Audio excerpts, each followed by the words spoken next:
Admiral Jake Morrison stood on the bridge of the UES Vengeance, watching the morning sun rise over Earth through the massive viewing ports. The blue marble hung in space like a jewel, its continents clearly visible beneath swirling white clouds. 12 billion people lived down there, going about their daily lives unaware that this would be their last sunrise. Jake had served in the Sol Defense Fleet for 30 years and had never seen anything more beautiful than his homeworld bathed in golden light. The warning came at 0800 hours, when long-range sensors detected massive energy signatures at the edge of the solar system. Captain Lisa Warren was commanding her battlecruiser UES Defender on patrol near Jupiter when she received the first visual confirmation. The alien ships were unlike anything in the Federation databases. They looked like dark crystals the size of cities, each one pulsing with malevolent red light. There were hundreds of them moving in perfect formation toward the inner system.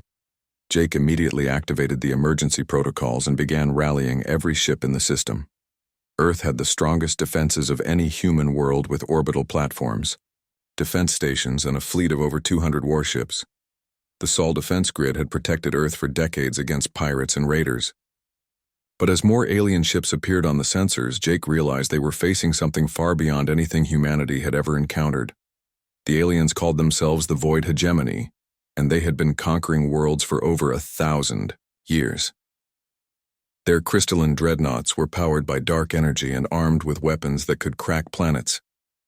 They had come to Earth not for resources or territory, but to send a message to the entire galaxy. Any species that dared to expand beyond their homeworld would face the same fate. The battle began when the alien fleet reached Mars orbit. The hegemony ships opened fire first, sending beams of crimson energy toward Earth's outer defenses. The human orbital platforms returned fire with everything they had. Nuclear missiles, particle beams, and kinetic projectiles filled the space between worlds. For a brief moment, Jake allowed himself to hope that they might hold the line. Lisa's ship was among the first to engage the enemy directly. The UES Defender had been built for ship-to-ship combat, and her crew was among the best in the fleet. They managed to destroy 3 smaller alien vessels before the enemy concentrated their fire on her position. The Defender's shields held for almost 10 minutes under the combined assault of a dozen enemy ships. When the shields finally failed, Lisa ordered her crew to abandon ship just as the hull began to buckle under the alien weapons. The Sol defense grid fought with desperate courage, but the outcome was never in doubt. The alien ships were simply too powerful and too numerous. One by one, the orbital platforms fell silent. The defense stations were reduced to expanding clouds of debris. Human warships died with their crews still firing their weapons at the enemy. Jake watched his fleet disappear from the tactical display as the alien armada moved inexorably toward Earth. By noon, the alien fleet had reached Earth orbit and began the bombardment of the planet's surface. The crystalline dreadnoughts positioned themselves around the planet like the points of a star. Their weapons reached down through the atmosphere like fingers of destruction. Cities that had stood for centuries were erased in moments. The great forests burned. The oceans boiled. 12 billion souls cried out as their world died around them. Jake knew that the UES Vengeance would not survive much longer. The flagship was taking heavy damage from multiple enemy ships, and his crew was fighting just to keep the engines running. But before his ship died, Jake had one last duty to perform. He activated the Terran Emergency Protocol, a quantum communication system that could reach every human world in the galaxy instantly. The message was simple, but it carried the weight of Earth's final moments. Jake looked directly into the recording device as explosions rocked his ship around him. His voice was steady despite the chaos. "This is Admiral Jake Morrison of the Sol Defense Fleet, broadcasting on all emergency frequencies. Earth is under attack by an alien force calling itself the Void Hegemony. Our defenses have failed, and our world is dying. To all human colonies, stations, and fleets, remember what you have seen here today. Remember Earth. Remember your brothers and sisters who died defending our home. And when you are strong enough, when you have built your ships and gathered your courage, come for us. Come for Earth, avenge us all." Lisa had managed to escape the destruction of her ship and was now aboard a badly damaged evacuation transport, trying to reach the outer system. Through the viewports, she could see Earth beginning to crack apart under the alien bombardment. The planet that had given birth to humanity was dying before her eyes. The continents were shifting and breaking. The atmosphere was burning away. Soon there would be nothing left but scattered debris where the cradle of mankind had once orbited, the sun. The transport ship limped away from the battle carrying Lisa and 3,000 other survivors. In the cargo bay were the complete archives of human civilization and genetic samples from every species on Earth. Lisa had saved what she could, but it felt like nothing compared to what was lost. 12 billion people were gone. Earth was gone. The homeworld of humanity existed now only in memory, and in the promise of vengeance that would echo across the galaxy. The alien fleet finished its work by evening. Where Earth had once shone like a blue star, there was now only an expanding field of rocky debris.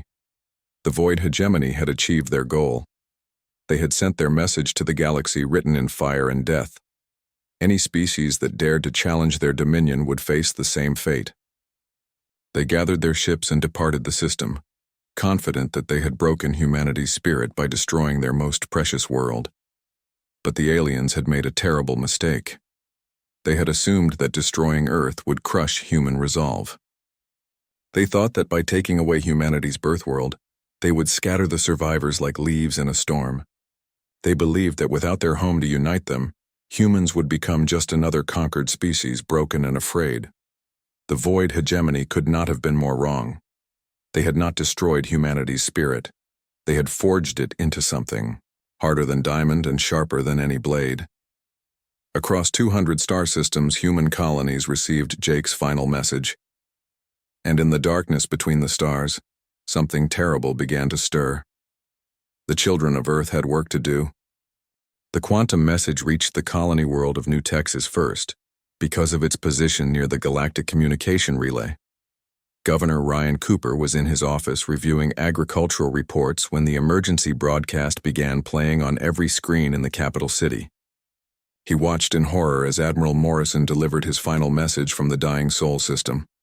When the transmission ended with the image of Earth cracking apart like a broken egg, Ryan sat in stunned silence for exactly 30 seconds.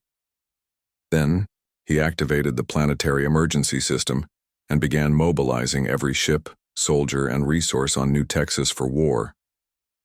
On the industrial world of Kepler Prime, Admiral Nicole Davis was inspecting the orbital shipyards when the message arrived. She had served under Jake Morrison during the Frontier Wars and knew him to be the finest officer in the Federation. If Jake said Earth was gone, then Earth was gone. Nicole immediately ordered the shipyards to begin emergency production protocols. Every civilian vessel under construction would be converted to military specifications. Every factory would begin producing weapons and armor. Kepler Prime would become humanity's forge of vengeance. The message spread through human space like wildfire carried on solar winds. On New Eden, the agricultural world that fed half the outer colonies, farmers left their fields and began converting their massive transport ships into carriers. On Titan Station, the miners stopped digging for ore and started building weapons. From the research labs of New Cambridge to the trading posts of the Rim worlds, humanity's response was immediate and universal. Commander Alex Stone led the transformation of New Pittsburgh, the factory world that had supplied the Federation with everything from fusion reactors to coffee makers. Within hours of receiving the message, Alex had shut down all civilian production and converted the entire planet to military manufacturing. The great assembly lines that had once built farming equipment now produced particle cannons. The foundries that had forged construction materials now cast armor plating for warships. New Pittsburgh would build the instruments of Earth's revenge. Captain Sam Rodriguez commanded the logistics center on New Eden when the call for vengeance came. Sam had been born on Earth and had visited his grandmother there just 6 months ago. Now she was gone along with his cousins, his childhood friends, and the little park where he had learned to ride a bicycle. Sam threw himself into the work of preparation with desperate energy. New Eden would become the assembly point for the largest fleet in galactic history. The green fields where children had played would become launch platforms for ships of war. President. Karen Bell addressed the Federation from the capital world of New Washington. She stood before the Great Assembly Hall where representatives from 200 human worlds had once debated trade agreements and colonial rights. Now they spoke only of ships and weapons and the mathematics of revenge. Karen's voice was steady as she delivered the words that would unite humanity in common purpose. Earth may burn, but humanity will not kneel. We are the children of Sol, and we will have our reckoning. Every world will contribute. Every ship will answer the call. We will build a fleet so vast that the stars themselves will tremble. The industrial mobilization began immediately. On the mining world of New Montana, Captain Bill Foster organized the extraction of raw materials for shipbuilding. Entire asteroids were consumed to feed the hungry forges of humanity. On New Scotland, Admiral Grace Murphy oversaw the production of the new weapon systems that human engineers had designed in their grief and rage. The Retribution-class dreadnoughts would be 15 kilometers long and carry enough firepower to sterilize a continent. The Fury-class carriers would launch 1,000 fighters each. The Hellfire-class destroyers would be small and fast and deadly as striking snakes. Commander Julie Adams led the recruitment effort across the outer colonies. Every human settlement contributed soldiers and spacers to the cause. Farmers became gunners. Teachers became navigators. Children too young to fight worked in the factories building ammunition and supplies. Humanity had found its purpose in the ashes of its homeworld. On New Virginia, Captain Frank Lee supervised the construction of the command ships that would coordinate the Great Fleet. The UES Earth's Vengeance would be the largest vessel ever built by human hands, a super dreadnought, stretching 20 kilometers from bow to stern. Its bridge would be a cathedral dedicated to the memory of the lost world. Its weapons would speak for the 12 billion voices that had been silenced. The work continued without pause for 2 years. Human space became a vast military machine, focused on a single goal. Civilian governments transformed themselves into war councils. Trade routes became supply lines. Pleasure craft became scout ships. Every human world sacrificed its comfort and safety for the promise of vengeance. Children learned to count by tallying ships. Students studied tactics instead of literature.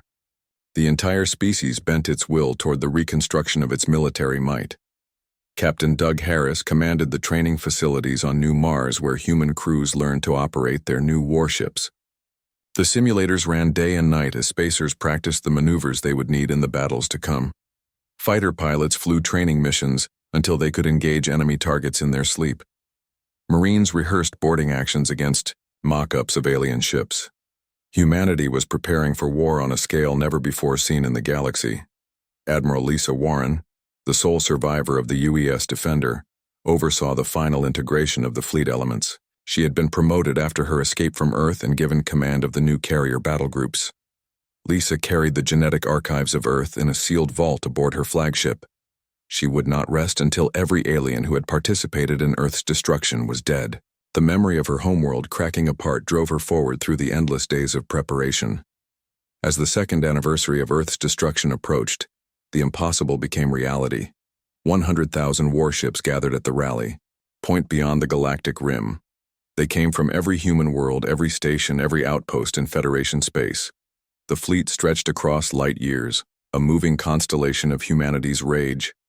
Dreadnoughts and carriers, destroyers and cruisers, support ships and transports, all united under the banner of Earth's memory.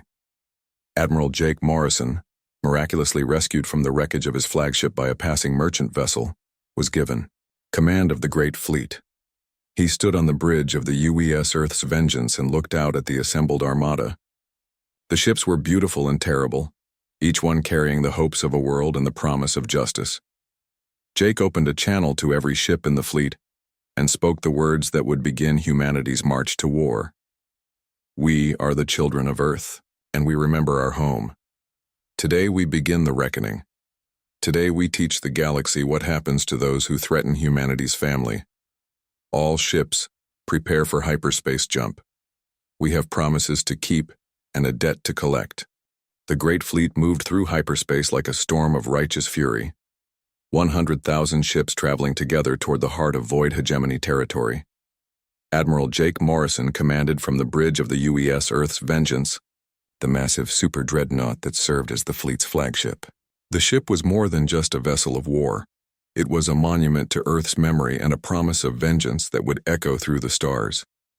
Captain Ben Thompson led the advanced scouts in his destroyer squadron, jumping ahead of the main fleet to gather intelligence on enemy positions. Ben had lost his wife and daughter when Earth burned, and he threw himself into his duties with the dedication of a man who had nothing left to lose except the promise of revenge. His ships were fast and deadly, built for reconnaissance and quick strikes against enemy patrols. The first contact with hegemony forces came at the border system of Zerion Prime. The alien garrison consisted of 200 crystalline dreadnoughts under the command of war leader Thexval, a veteran of 50 conquered worlds. Thexval had heard reports of human survivors gathering ships but dismissed them as rumors. The primitive species that had been crushed at Earth could not possibly threaten the mighty hegemony. When Ben's scouts reported the enemy fleet strength, Jake smiled grimly and ordered the first battle group forward. Commander Laura Johnson was his tactical coordinator, and she had spent 2 years studying every scrap of data about hegemony ships and weapons. Laura had developed new strategies specifically designed to counter the alien advantages in firepower and armor. The humans would win through coordination, numbers, and an absolute refusal to retreat. The Battle of Zerion Prime began when 5,000 human ships dropped out of hyperspace in perfect formation. The hegemony fleet moved to intercept them with the confidence of warriors who had never known defeat. Their crystalline hulls gleamed with dark energy as they charged their weapons. War leader Thexval opened communications to demand the humans surrender, expecting them to flee as so many other species had done. Instead, Admiral Morrison's voice came through the communication array, calm and cold as the space between stars. "This is Admiral Jake Morrison of the Terran Federation Fleet. You participated in the destruction of Earth. You killed 12 billion innocent people. There will be no surrender. There will be no mercy. There will be only justice." The human fleet opened fire first, launching waves of nuclear missiles and kinetic projectiles. The hegemony ships responded with their crimson energy beams, confident that their superior weapons would quickly destroy the primitive human vessels. But the humans had learned from Earth's destruction, and they had built their new ships to survive what their homeworld could not. Captain Rick Davis commanded the heavy cruiser UES Retribution and led the first assault wave directly into the enemy formation. His ship took dozens of hits from alien weapons, but the new armor held and the crew kept fighting. Around him, other human ships closed with the enemy, trading volleys of destruction at point-blank range. The humans fought with a fury that the aliens had never encountered before. Commander Janet Miller coordinated the fighter squadrons from her carrier UES Fury. Thousands of small craft swarmed around the larger ships like angry insects, their pilots guided by a hatred that burned hotter than their engines. The fighters carried specialized weapons designed to exploit weaknesses in hegemony shield technology. They darted between the massive alien dreadnoughts, stinging them to death with precise attacks. War leader Thexval watched in growing horror as his fleet was systematically destroyed. The humans fought with no regard for their own safety, pressing their attacks even when their ships were crippled and burning. They coordinated their movements perfectly, each ship supporting its neighbors in an intricate dance of destruction. Most terrifying of all, they seemed to have an unlimited number of vessels. For every human ship that died, 3 more appeared to take its place. The battle lasted 4 hours, and when it ended, not a single hegemony ship remained intact. The humans had lost 800 vessels, but they mourned their dead briefly, and then continued their advance. Admiral Morrison ordered the fleet to spread out and begin systematic attacks on every hegemony outpost and colony in the region. The march to war had become a campaign of liberation. Captain Steve Miller commanded the logistics ships that kept the massive armada supplied across the light years of hostile space. His vessels carried everything from fusion fuel to medical supplies, ensuring that the Great Fleet could operate far from human space for months or years if necessary. Steve had been a merchant captain before the war, but now he served the cause of vengeance with the same efficiency he had once applied to commercial shipping. As news of the human advance spread through hegemony space, panic began to set in among the alien leadership. Admiral Patricia Wilson led the second wave of human ships, liberating slave colonies and adding their vessels to the growing armada. The freed slaves told stories of hegemony cruelty that only strengthened human resolve.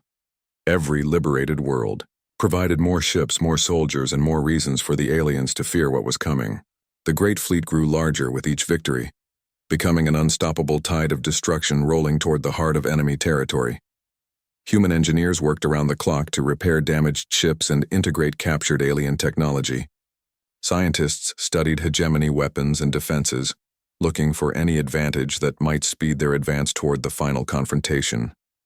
Commander Tom Bradley led the intelligence-gathering efforts, interrogating captured hegemony officers and analyzing their military databases. The aliens spoke of their ancient empire with arrogant pride, boasting of the 1,000 worlds they had conquered and the billions of beings they had enslaved. They seemed unable to comprehend that their victims might someday unite against them. Captain Mary Collins commanded the hospital ships that followed the fleet, treating wounded human spacers and liberated slaves alike. Her medical teams worked tirelessly to save lives and repair the damage that war inevitably brought. Mary had been a civilian doctor before Earth's destruction, but now she served as a healer for humanity's warriors, knowing that every life saved was another blow against the alien oppressors. The hegemony tried to slow the human advance by destroying military installations and evacuating key personnel, but it was too late. The momentum of vengeance could not be stopped by tactical retreats or scorched earth strategies. The Great Fleet rolled forward like a cosmic avalanche, consuming everything in its path and growing stronger with each passing day. As the human armada approached the core systems of hegemony space, desperate alien commanders began falling back toward their capital worlds. They had finally realized what they were facing. This was not just another military campaign or territorial dispute. This was the wrath of an entire species focused on a single goal. The humans had come to settle a debt written in blood, and they would not be satisfied with anything less than total victory. Admiral Morrison stood on his bridge watching the tactical displays update with each new conquest. The Great Fleet now numbered over 150,000 ships and showed no signs of slowing down. Behind them lay a trail of liberated worlds and shattered alien fleets. Ahead lay the final confrontation with an empire that had ruled through fear for a millennium. Jake smiled grimly as he contemplated the justice that awaited those who had dared to touch humanity's home. The Great Fleet emerged from hyperspace at the edge of the Vorthak system, like an avenging angel made of metal and plasma fire. Admiral Jake Morrison divided his massive armada into 7 battle groups, each one larger than most galactic navies. The hegemony had gathered their remaining forces here for the final defense of their ancient homeworld. 5,000 of their most powerful dreadnoughts surrounded the planet Vorthak Prime, including the massive fortress ship, Dark Eternity, that served as their command center. Captain Tony Garcia led Battle Group Alpha against the outer defense stations while Admiral Helen Parker coordinated the assault on the main enemy fleet. The space around Vorthak Prime erupted in violence as human ships engaged hegemony defenders in the largest battle in galactic history. Energy beams crossed the void like deadly lightning, while nuclear explosions bloomed like deadly flowers against the starfield. The Dark Eternity was more than a ship. It was a moon-sized fortress that had served as the mobile capital of the hegemony for over 3 centuries. Emperor Zaltharis the Undying commanded the final battle from its massive bridge, surrounded by the artifacts of 1,000 conquered civilizations. The ancient alien ruler had never faced defeat in his long reign, and he could not believe that primitive humans could threaten his empire. Commander Joe Martinez led the specialized assault ships designed specifically to crack the Dark Eternity's shields and armor. His vessels carried the most advanced human weapons, including the new quantum torpedoes that could phase through normal matter and explode inside enemy hulls.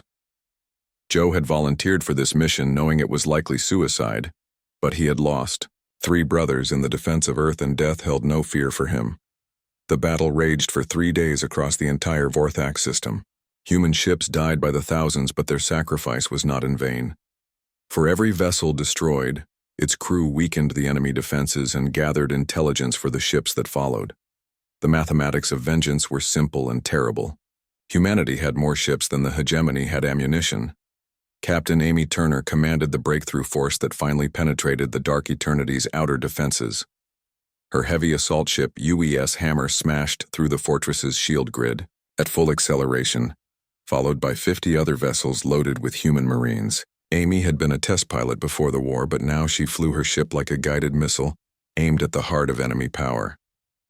Colonel Paul Wright led the marine assault inside the Dark Eternity's massive corridors. His soldiers fought through passages, designed for beings twice their size, using human agility and tactics to overcome the alien defenders. The Marines showed no mercy as they advanced toward the fortress's command center. They remembered Earth burning, and they carried that memory in their hearts like a sacred flame. The interior of the Dark Eternity was a maze of crystalline tunnels and chambers filled with alien technology beyond human understanding.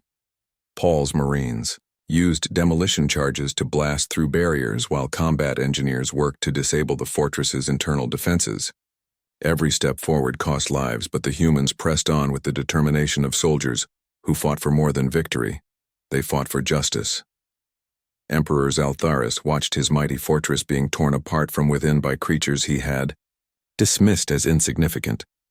The humans moved through his ship like a virus, destroying everything they touched and showing no fear of death. For the first time in his long existence, the ancient ruler began to understand what he was truly facing. These were not conquerors seeking territory or slaves seeking freedom. These were the children of a murdered world, and they had come to collect a debt written in blood. As the human Marines fought their way toward the command center, Admiral Morrison coordinated the final assault on the remaining hegemony fleet. The alien dreadnoughts fought with desperate courage, but they were vastly outnumbered, and their crews had lost the will to continue. One by one, the great ships fell silent, their hulks drifting dead in space like monuments to a dying empire. Captain Lisa Warren led her carrier group in the final attack on the Dark Eternity's weapon systems. Her fighters swarmed over the massive fortress like angry bees, targeting the energy projectors and missile batteries that had terrorized a galaxy. Lisa remembered watching Earth crack apart, and she poured all of her rage and sorrow into the destruction of this symbol of alien tyranny. The fortress's defenses began to fail as human troops seized control of key systems from within. Explosions rocked the massive structure as overloaded power conduits sent feedback surges through the ship's crystalline framework. The Dark Eternity had been the pride of the hegemony fleet, but now it was becoming a tomb for its creators. Commander Mike Johnson coordinated the evacuation of human forces as the fortress began its final death spiral. His rescue ships darted in and out of the crumbling structure, pulling out Marines and pilots who had completed their missions. Some men and women chose to stay behind to ensure the fortress's destruction, sacrificing their lives to guarantee that the symbol of hegemony power would never threaten another world.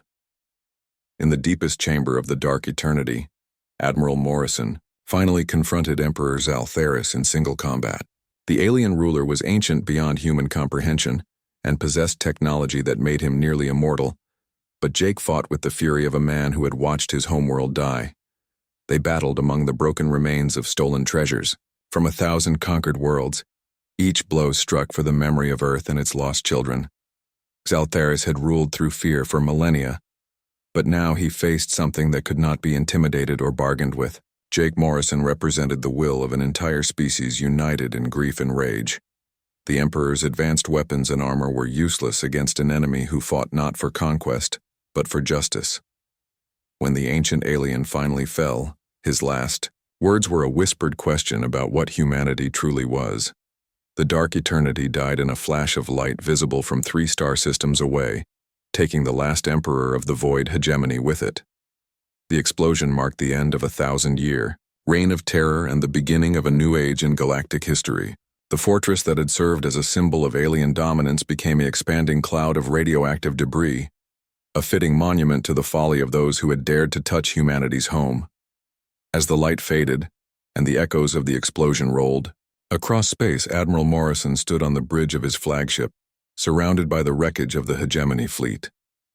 150,000 human ships filled the void, their hulls scarred by battle but their banners still flying proud. The children of Earth had kept their promise. The debt had been paid in full. The void hegemony was no more. Their empire lay in ruins, their fleets were destroyed, and their ancient capital was nothing but cosmic dust. The galaxy would remember this day, not as the triumph of one species over another, but as the moment when the universe learned that some crimes could never be forgiven and some debts could only be paid with total destruction. Admiral Jake Morrison stood alone on the observation deck of the UES Earth's Vengeance, watching the debris field that had once been the Dark Eternity slowly expand into the cosmic void. 3 years had passed since the destruction of Earth, and now the Great Fleet floated victorious in the ruins of the hegemony capital system. 100,000 human ships stretched across the star field like a constellation of justice, their mission complete and their promise fulfilled. The silence was profound after so many months of constant battle. No enemy signals cluttered the communication channels. No alien fleets maneuvered in the distance. The void hegemony that had terrorized the galaxy for 1,000 years existed now only in historical records and the nightmares of its former victims. Jake felt the weight of completed vengeance settle on his shoulders like a heavy cloak. Captain Lisa Warren, now bearing the rank of admiral, commanded the liberation fleets that were spreading across former hegemony territory. Her ships carried medical supplies, construction equipment, and hope to worlds that had known only slavery and fear. Lisa had kept the genetic archives of Earth safe throughout the long campaign, and now she oversaw their distribution to scientists, who would use them to restore the biodiversity that had been lost when humanity's homeworld died. On the former, slave world of Kepler-7, Commander Kate Phillips established the first of many temporary governments that would help liberated species transition to freedom. Kate had been a diplomat before the war, and now she used her skills to build bridges between former enemies and create the foundation for lasting peace. The galaxy was wounded and scarred by centuries of oppression, but healing could begin now that the oppressors were gone. The human fleet had paid a terrible price for victory. Nearly 30,000 ships had been destroyed in the final assault on Vorthak Prime alone. Each vessel that died had taken with it hundreds or thousands of human lives, fathers and mothers and children who had volunteered to serve in humanity's hour of greatest need. Memorial services were held throughout the fleet as the living honored their dead and prepared to return home. President Karen Bell arrived from New Washington aboard the diplomatic vessel UES Hope, bringing with her the framework for a new galactic government. The Terran Federation would expand to fill the void left by the hegemony's destruction, but it would rule through cooperation rather than conquest. The liberated species would join willingly or remain independent as they chose. Humanity had learned the difference between justice and tyranny in the ashes of their homeworld. On the memorial world of New Earth, construction began on a monument to the 12 billion souls who had perished when their planet died. The inscription was carved in letters 10 meters tall, visible from orbit to any ship that approached. Here lies Earth, birth world of humanity. Its children did not forget. Its enemies learned why they should have. The words were simple, but they carried a message that would echo through the galaxy for generations to come. Admiral Morrison received dozens of requests for interviews and speeches, but he declined them all. Fame held no appeal for a man who had watched his homeworld crack apart and spent 3 years hunting down those responsible. He submitted his resignation from active duty and requested assignment to a quiet world where he could tend a garden and remember the blue marble that had given birth to them all. Captain Frank Miller commanded the logistics ships that began the massive task of bringing the Great Fleet home. Some vessels would remain in former hegemony space to maintain order and assist with reconstruction. Others would return to their home systems to resume the peaceful work that had been interrupted by war. The great shipyards that had forged instruments of vengeance would now build hospitals and schools and parks for children to play in. The liberated species watched in amazement as the human fleet began to disperse. They had expected the conquerors to establish military governors and occupy strategic worlds, as the hegemony had always done. Instead, the humans offered aid without demanding tribute and protection, without requiring submission. It was a concept, so foreign that many former slaves could not understand it at first. Commander Doug Harris oversaw the decommissioning of weapons systems and the conversion of warships back to civilian use. The great dreadnoughts that had carried humanity's rage across the galaxy would become cargo haulers and colony ships. The carriers that had launched fighters against alien fleets would transport families to new homes among the stars. Swords would indeed be beaten into plowshares as humanity turned its face toward peace. Captain Amy Rodriguez established the Galactic Memorial Foundation to ensure that the victims of hegemony oppression would not be forgotten. Museums were built on former slave worlds to document the horrors that had been endured and to educate future generations about the price of freedom. Amy had lost her entire family when Earth burned, but she found purpose in helping others heal from their own losses. The war crimes tribunals began their work on the neutral world of Geneva Station, processing the few hegemony officials who had been captured alive.